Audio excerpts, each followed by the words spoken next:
6 FM ಇದು ಕುಂದಕಂಠಗಳ ಪ್ರಕೃತಿಯ ಸ್ವರ ರೇಡಿಯೋ ಕುಂದಾಪುರ.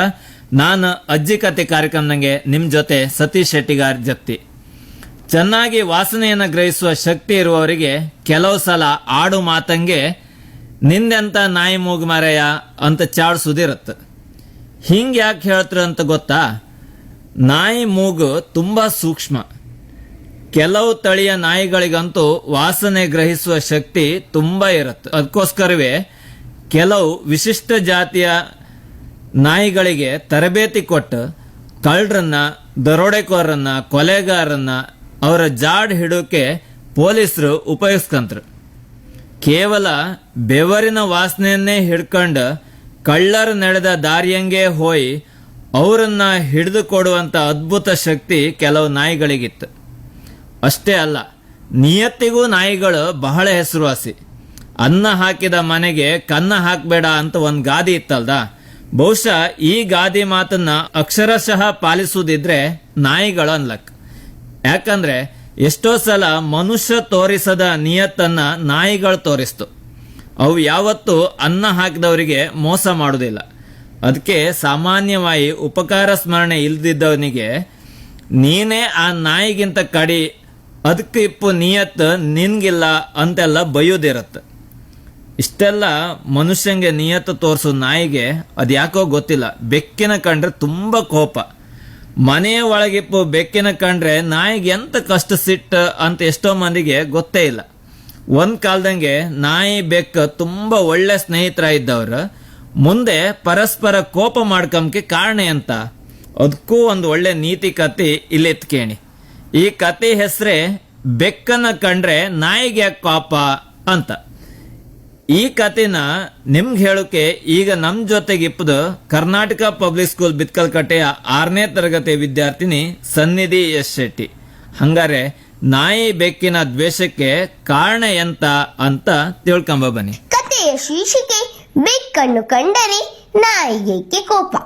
ಒಂದು ಹಳ್ಳಿ ಮನೆಯಲ್ಲಿ ಒಂದು ಬೆಕ್ಕು ಮತ್ತು ಒಂದು ನಾಯಿ ತುಂಬಾ ಸ್ನೇಹದಿಂದಿತ್ತು. ತಮ್ಮ ತಮ್ಮ ಕೆಲಸ ಮಾಡಿಕೊಂಡಿದ್ದವು. ಮನೆಗೆ ಕಳ್ಳ ಕಾಕರು ಬಾರದಂತೆ ನಾಯಿ ಮನೆ ಬಾಗಿಲು ಕಾಯುತ್ತಿದ್ದರೆ ಬೆಕ್ಕು ಮನೆಯಲ್ಲಿದ್ದ ಅಕ್ಕಿ, ಭತ್ತ ಇತ್ಯಾದಿಗಳು ಇಲಿ ಹೆಗ್ಗಣಗಳ ಪಾಳಾಗದಂತೆ ಅವುಗಳನ್ನು ತಿಂದು ರಕ್ಷಣೆ ಮಾಡ್ತಾ ಇತ್ತು. ಒಂದು ದಿನ ಆ ಮನೆಯವರೆಲ್ಲರಿಗೂ 3 ದಿನಗಳ ಕಾಲ ಪರ ಊರಿಗೆ ಹೋಗ್ಬೇಕಾಯ್ತು. ನಾಯಿ ಬೆಕ್ಕುಗಳಿಗೆ 3 ದಿನಕ್ಕಾಗುವಷ್ಟು ರೊಟ್ಟಿಯನ್ನು ಪಾತ್ರೆಯಲ್ಲಿ ಮುಚ್ಚಿಟ್ಟ ಮನೆಯೊಡತಿ ಹೊರಗೆ ಕಾವಲು ಕಾಯೋ ನಾಯಿಗೂ ಹೊತ್ತಿಗೆ ರೊಟ್ಟಿ ನೀರು ಕೊಡುವಂತೆ ಬೆಕ್ಕಿಗೆ ಹೇಳಿ ಹೊರಟು ಹೋದ್ರು.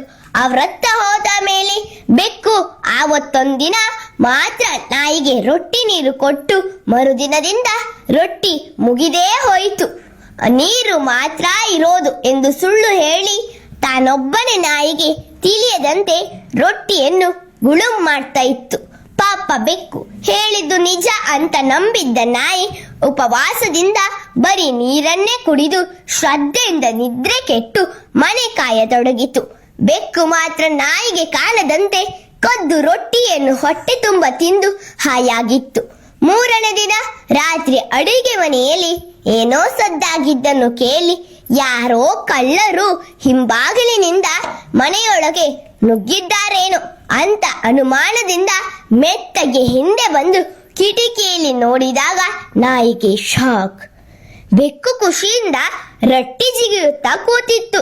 ನೋಡಿ, ಉಪವಾಸ ಇದ್ದ ನಾಯಿಗೆ ಸಿಟ್ಟು ನೆತ್ತಿಗೇರಿ ಅಲ್ಲಿಂದಲೇ ಬೌ ಬೌ ಅಂತ ಬಗಳೋದಕ್ಕೆ ಶುರು ಮಾಡ್ತು. ತಾನು ಮಾಡಿದ್ದು ನಾಯಿಗೆ ಗೊತ್ತಾಯ್ತು ಅಂತ ಅರಿತ ಬೆಕ್ಕು ಅಲ್ಲಿಂದ ಓಡಿ ಸ್ಟೋರ್ ರೂಮ್ ಅಲ್ಲಿ ಕದ್ದು ಕೂತ್ ಬಿಡ್ತು. ಅದು ಹೊರಗೆ ಬಂದರೆ ಅದಕ್ಕೆ ಬುದ್ಧಿ ಕಲಿಸುಕೊಂತ ನಾಯಿಗೂ ಕಾದ್ ಕೂಡ್ತು. ಬೆಕ್ಕು ಹೆದರಿ ಅದರ ಕಣ್ಣು ತಪ್ಪಿಸೋ ತಿರುಗೋತಕ್ಕೆ ಶುರು ಮಾಡ್ತು. ಅವತ್ತಿನಿಂದ ಈಗಳು ಬೆಕ್ಕು ಮನೆಯಿಂದ ಹೊರಗೆ ಬಂದ ತಕ್ಷಣ ನಾಯಿ ಅದರ ಬೆನ್ನು ಹತ್ತುತ್ತದೆ. ನಾಯಿಯನ್ನು ಕಂಡರೆ ಬೆಕ್ಕು ಅವಿತು ಕೂರುತ್ತೆ. ನೆನಪಿರಲಿ, ಮೋಸ ವಂಚನೆ ಮಾಡಿದವರಿಗೆ ಯಾವಾಗಲೂ ಭಯವು ಜಾಸ್ತಿ. ಮನಸ್ಸಿಗೆ ನೆಮ್ಮದಿ ಇರುವುದಿಲ್ಲ. ಆದರೆ ಪ್ರಾಮಾಣಿಕರಾದವರಿಗೆ ಯಾರ ಹೆದರಿಕೆಯೂ ಇರುವುದಿಲ್ಲ. ಮನಸ್ಸಿಗೆ ನೆಮ್ಮದಿ ಇರುತ್ತದೆ. ಧನ್ಯವಾದಗಳು. ಕೇಂದ್ರಿ ಅಲ್ಲ, ನಿಯತ್ತಿಗೆ ಹೆಸರುವಾಸಿಯಾದ ನಾಯಿ ಬೆಕ್ಕನ್ನ ದ್ವೇಷಿಸ್ಲಿಕ್ಕೆ ಕಾರಣವೇ ಆ ಬೆಕ್ಕಿನ ಕಳ್ಳಬುದ್ಧಿ. ಮನುಷ್ಯರಲ್ಲೂ ಎಷ್ಟೋ ಸಲ ದ್ವೇಷ ಹುಟ್ಕಂದೇ ಹಿಂಗೆ.